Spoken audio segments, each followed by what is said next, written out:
হ্যাঁ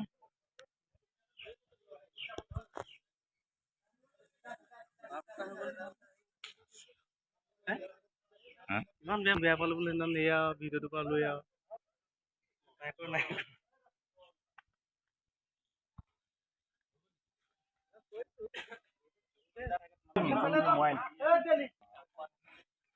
দি দিয়ক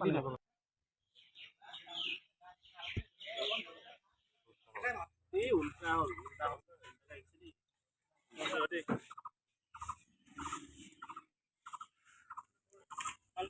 একে কোৱাৰ্টাৰ আৰু